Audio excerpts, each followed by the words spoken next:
we are talking about here. Okay, so stop loss in its own sense tells you when to get out of the trade, and then position sizing defines how much you are risking per trade, how much you are willing to risk per trade. Okay, now it controls less losses per trade in pips. That's stop loss. Now it controls it in pips. Okay, at this pips level there's possibility, or price level there's possibility that price is not going to move beyond that. That is where you should put it. It moves beyond that, you are out of that trade. Okay, then for position sizing, it controls a percentage of your money. So the lot size is in line with price of the market.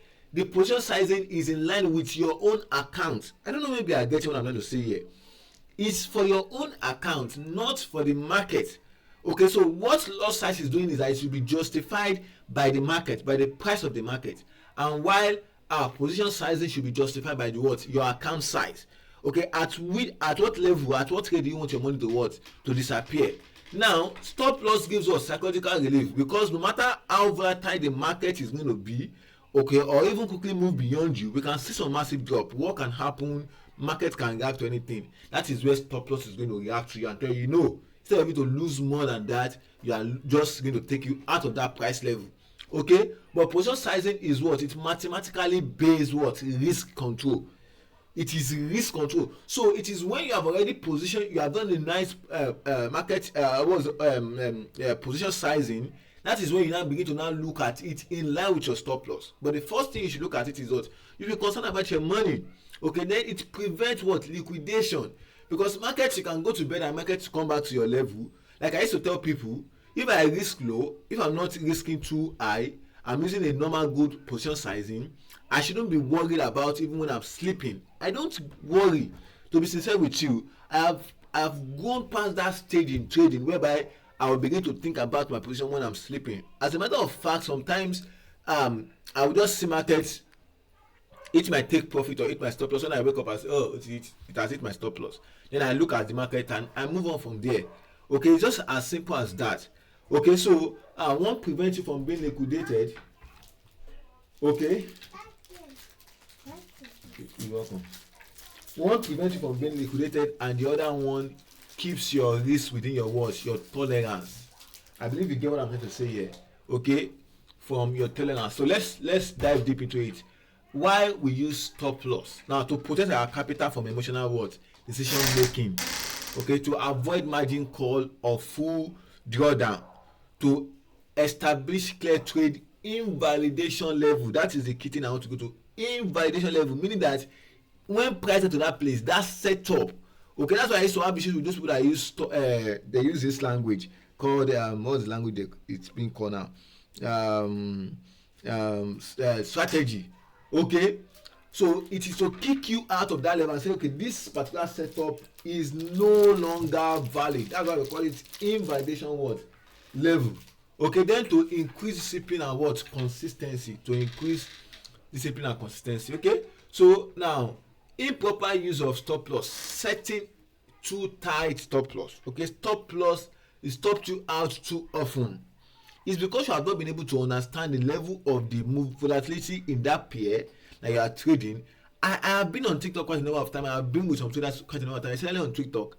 They will say that they are using 10 pips, 20 pips on gold. Even as a scalper, why are you using 20 pips on gold? You don't even understand the volatility of this. This can pick your stop loss within. It can move like that even with one movement. It can move 10 pips, 20 pips. Maybe they don't understand the way they are calculating their own pips. So maybe I don't understand. If you want to really be good at this game that we are doing, you must not ignore all of these things.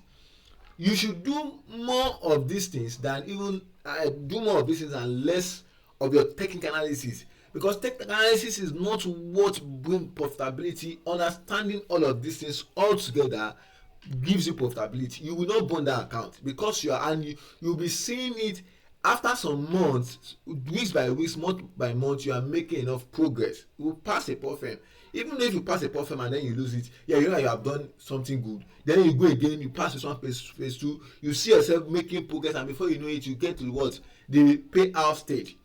As I am now, as I'm currently talking to you, virtually all my accounts, they are on drawdown. Virtually all my accounts are on drawdown. even the ones that are past that I'm already trading phase 2, they are on drawdown as I'm talking to you. But I'm not going to panic. Do you know why I'm not going to panic?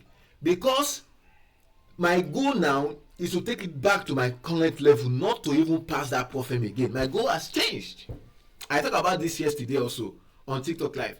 My goal has changed. My current goal now is to take it back to the account size.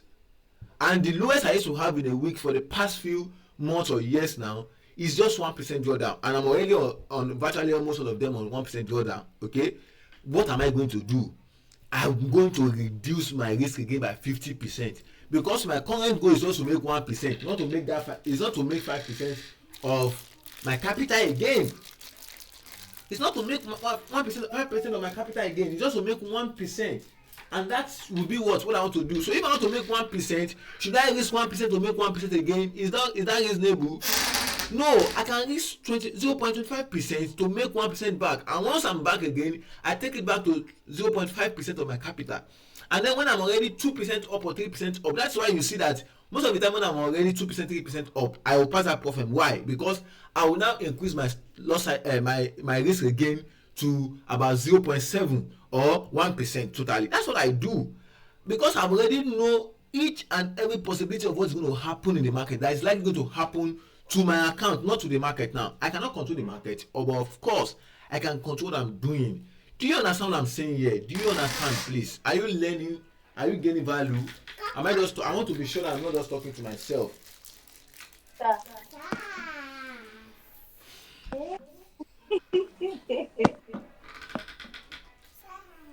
Thank you so much. Okay, so now setting too wide stop loss, another thing that traders do, they say that I will stop. You have, and I said it earlier, you are setting a very wide stop loss and you are using a big loss size. It doesn't make sense. So your loss sizing, your position sizing must be correct first. Then after that being correct, then your stop loss should be what? At a normal level, not too tight, not too wide. Okay, and I will show you how to properly mark invalidation level as we move on. Okay, so unnecessary what? Losses. Setting too wide, it's what? Overexposure of your account. Unnecessary what? Losses also. It gives you unnecessary losses. Okay, so now no technical or logical bias. Those are the things that you do. Just do, okay, I always want to be using 30 pips. I'm telling you that thing does not work. I don't want to know who is telling you how that is. It doesn't work, because each setup gives its own unique what? Loss size. Now you can tell me that's why I have a range of loss size I used to use. I don't lot size I used to use. I use some like 1 to 3 loss size consistently. I know already that if the stop loss is 30, if my stop loss is 30 pips, this is the loss size I'm going to use already on my. I've done a calculation down when I bought the Profem account already. Then if it is if it is 60 pips stop loss, I know the losses I'm going to use. Everything is already what? Arranged, and is technically based. I can now tell myself that anyone that is above 50 pips, I'm not trading it, which is good. Thumbs up to you. That's a professional way of approaching it. You said that, okay, I don't want to trade anyone that is above 60 pips. So you know that maybe price now later pull down more and now reduce that loss that stop loss to about 50 pips. Then you are going to get in. That's a what? A calculated and a technical based what? Stop loss usage. I believe you are getting it now. So now chasing price after SL. You just hit your SL. What you are going to be seeing is you are going to be seeing revenge trading. That means you are revenging your what?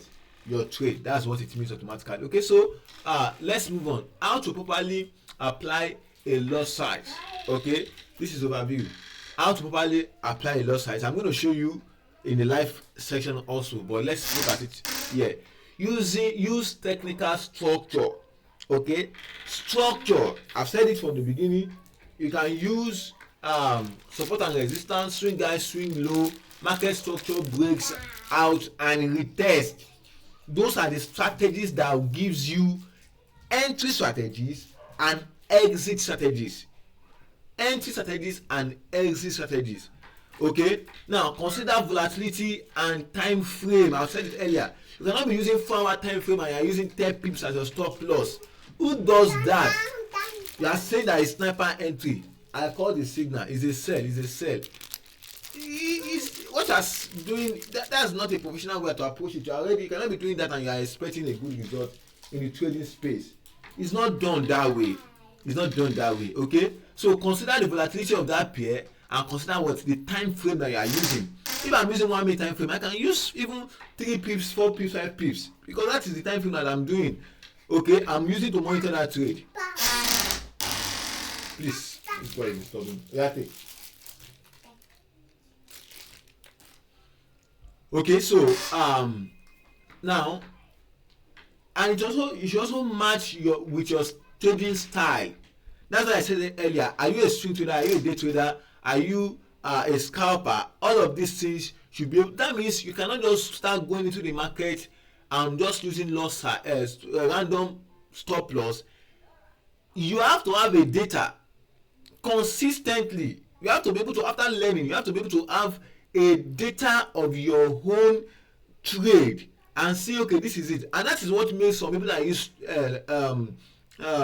what's it called, use signals. Some people that use signals also makes them to lose money because they don't even know the loss size of this person, the consistent loss that this person is putting. You don't know, and you are using a different loss size, and then you see that your position sizing is not going well with your stop loss, and then there's no consistency. I'll give you an example. I want to be careful what I want to say now. Back in the days of synthetic, I know some signal providers. Let me put it this way. There's even one I know. This first stop loss, your stop loss is always, when it's called to synthetic, stop loss is always the second take profit or the third take profit. Now ask yourself, how many times will price get to that third take profit? How many times? Even some people do that in Forex. There was a guy I was following back then, about 5 years or 7 years ago, when I was following Signal. I never knew that this is what these guys are doing until I begin to understand all of this is very well. Now I have that full understanding that if, for me example now, my stop loss, when it comes to currency pair, I don't know of currency pair by the way, my stop loss, I make sure my stop loss is the same thing as TP1.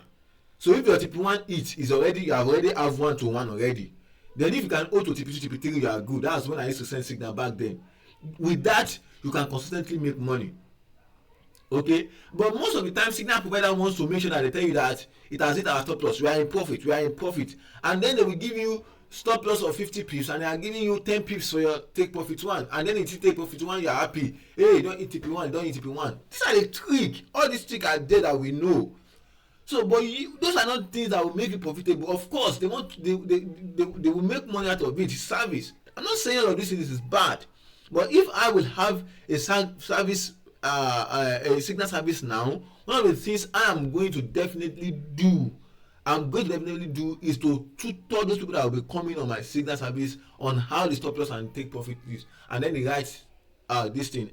My mentor do that. He has a write-up that I used to send. I remember back in those days. So that's a great one for him. So I don't know, maybe I get one or not to send, and that is how professionals now work. You can make money consistently. But I've seen quite a number of, even some of these popular YouTube, these things, that's what they do. I remember there was one guy we used to follow then. I'm talking of about 7 years now. The guy always, the guy is James the Trader. My namesake. James the Trader. I don't know where, maybe the guy is in one country, we don't know. He has a lot of followers. The guy will enter a particular GBP USD. He used to trade London section alone. Immediately enter that GBP USD, within 2 minutes like this, you will see TP1 hit, TP1 hit. We don't know all of those tricks, but you that are using those signals, even for you, before you even put all of those numbers, market don't leave you come out. I don't know, maybe I'm making sense here. Are you getting what I'm trying to say here now?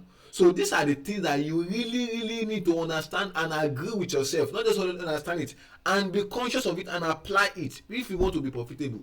If you want that profitability to be yours. Okay? So it must match with your trading style. Always combine with what? Proper position, what? Sizing. I'll talk about that later. So let's look at it. For a swing trader, your stop loss, just like the picture I showed you here, you can see this picture here, okay. Maybe I'm trading a breakout and retest here. If price just break out of this place, this is still the level that is accurate for me to what, to use for my stop loss, even as price has broken out. Now let's look at it. If I'm still going to go to the chart, by the way, I'm just using this as a means. Now price breakout,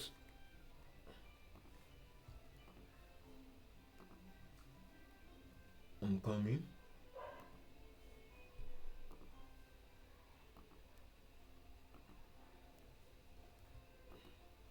Okay, so let's now say that price just broke out of this place. Now it retest. Since there's a retest now, there's now a new low. This is now the ideal place to put our stop loss. Okay, because there's now a new what? A new low here. But when price is not giving you a new low, your stop loss level is still here. So per adventure I entered here. Now let me now show you. And this is also for those people that don't know how to apply proper trading stop. Immediately let me say I entered here. I enter my position here. This is where I enter my position. I place a buy here. Okay, I put my stop loss here, which is the invalid level, which is the proper level. Now price move already like this in profit. My stop loss is still here. If it has not break out and retest, my stop loss is still here. Now immediately it break out, it give me a new low and start turning up. Now my stop loss is here and now break even. That is the proper way. The only thing I can do, the highest I can do, is that when price already up here, I put my stop loss at what? My entry. No win, no loss. Okay? Then if price give me a new low, I put my stop loss here. It continue moving up. Let's say price continue moving up. It give me a new low. I move my stop loss from here again to this new low. That is the proper way to what? To continually do this. To properly apply this. Are you following me? Now I've only explained this as a swing trader. I'm still going to go to in combination of lot sizes and the what is it called, and the time frame, all of that. I will still go to the chart and show you more. Okay, so I believe you understand. You get what I just explained now. Stop. Do you understand that, please, so that I'll be able to move on? Okay. Yes, sir. Oh, thank you. Good. Okay, now stop loss style. Wider SL. For swing trader, you have to have a wider SL based on daily, on 4-hour market structure. As a matter of fact, the highest way you should do this is that if there is swing trader, you enter on the 4 hours. Make sure your stop loss is below, if you are buying, below the low of yesterday. I've said this 3 times with that number. If now discover that the below that yesterday is too high, then you can what? You can say that I'm not going to take this trade. I'm going to still give you much more example. Okay? Below the low of yesterday. That is it. There's something happened on DBPUSD on Friday. I'm going to show you, and I'm going to use that as an example. Okay? LCL placement below, above key swing high or swing low. Where do we always see those swing high and swing low very well? Of course, daily time frame and weekly time frame. For the weekly might be too wide, but the daily is what? It's okay. If buying a breakout, stop loss should be below the breakout candle. Can you get that? Low or a previous what? Swing low. Just like what I said here. Below that swing candlestick. That is it, okay? Volatility what? Buffer. Add room for spread, especially for if you want to hold that trade for 2 days, for 3 days or so. If I enter a trade and my price has not moved up to 50 pips, if it does not move above 50 pips, immediately it's 9:30. This is what I want to do. 9:30. I will go to that chart. I used to widen my stop loss. Do you know why? Because of spread. I cannot allow spread to kick me out of a position that will now in losses that I now be looking for entry again. So it means in 9:30 towards 10. I know that 10 o'clock market is going to close and then you open for the new section. I will go there and extend my loss size. I do that almost every time I'm in position. Okay, so key advice: accept bigger stop loss with smaller position sizing. That is for swing trading. Okay, let's go for day trading. Stop loss will be what? Moderate. SL based on 1 hour to 15-minute time frame structure. Okay, now SL placement below above section range. The other one is based on daily, but this one will be what? On section range. These are proper way to apply those things. Or recent minor what? Structure. If you do these things I'm telling you, I shared with, was it not Rotimi and Isaac, where I got all this knowledge, and I showed them the amount of money I bought that course I'm just giving out for free here. So these are things that not that I only discovered them, but out of study, out of a professional course, someone that has made millions from the market. That was where I got all of these techniques from. Okay, so and I want us to also begin to apply all of those things, and then you see maximum progress in your what you are doing.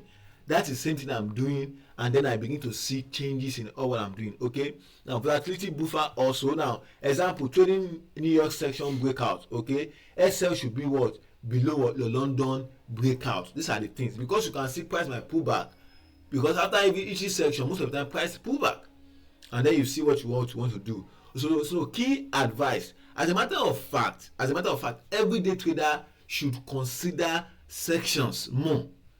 If I'm a day trader, I should consider, okay, what this pair I'm trading, which section is it best for me to trade it.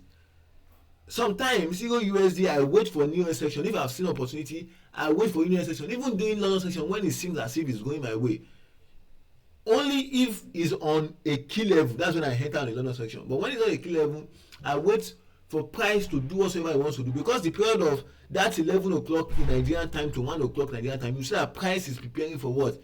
To 1 to 2 rather. You see that price is preparing for what? For the New York section to open. All of these things you should be able to master, not just technical analysis alone.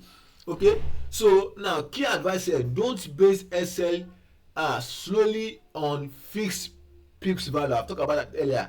Adapt to peer and season volatility, section volatility. Okay, so application for scalper. This is for scalper, for those people that do scalper. 1 minute to 5 minute structure.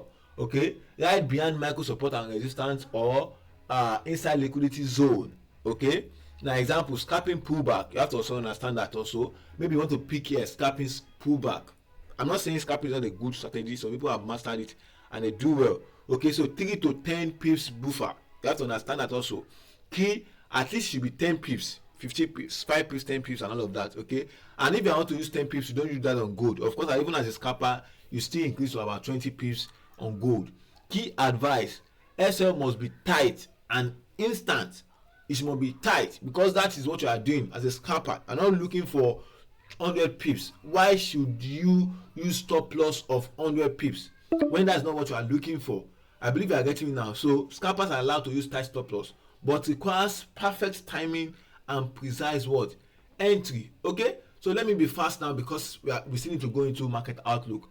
Application for scalpers: always define your invalid level first. Always know your invalid level first, where your idea is proving what? Wrong. That's your invalid level. Let me use this chart here that we have below here as an example.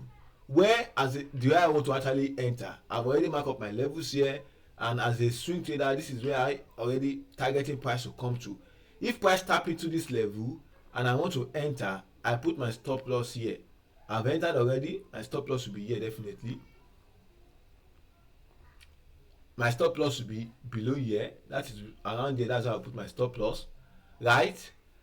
So when price move on like this, break another structure, I can now begin to put it here, and then break another structure, I begin to put it here, and then before you get to my final what?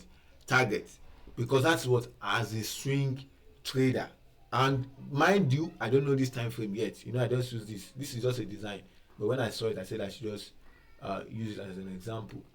Okay, so let's move on to summary. Stop loss is defensive tools, not your whole plan. It's just a defensive tool. I said it now. Position sizing, okay, and then equal to true risk control. That is the true risk control, not loss size. Stop loss rather. Stop loss is not your risk control. Your loss size is your risk control. Your stop loss should match your strategy, style, and market context. Focus on all of those things. Be realistic with it. at every given time, not just few times. That is why you are still burning money. Okay, consistent SS strategy gives long-term survival. I've said this time that number. Survive first in the market, and then you are going to see the Lord is good. Okay, so what's my final quote? A trader without a stop loss is like a driver without a parachute. It only takes one mistake. Okay, so understand that. I'm going to conclude this loss size stuff with I won't be able to have time for question and answer on this, but maybe I will entertain one question. But I'm going to associate this to um the football we watched yesterday. I love those ladies a lot, so let me use them. Permit me to use them as an example. Someone said that to go down is the worst win you can ever have in the first half, because sometimes those people that are having that to go, they are already relaxing. They thought they've won because the stuff is favoring them at that time. But it just takes one recovering that will boost the energy of those people that are losing, and then two, they recovered, they are good to go to winning. We saw our girls having 2% drawdown yesterday. What I'm trying to say is that a deep drawdown is hard to come back from. If they were 4 or 3 down that first half, they are likely not going to recover. That. Okay, keep your drawdown to 1 to 2%, and the best way you can, that things I've talked about here, journaling every of your trade. No excuse for that. No excuse for these things. You want I don't know why I'm passionate about telling every one of us here, because every one of us in this meeting, I'm actually rooting for you to be successful in trading. These are people that you have met in one or two ways in your trading journey, and I want to have this huge impact on you. Look at the long term.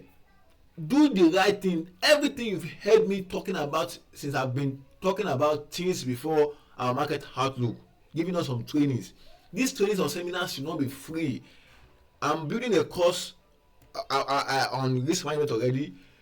Of course, from what I've learned from my experience and all of those things, I just think from the videos I bought and all of those things, and give you more, of course, as a Nigerian trader.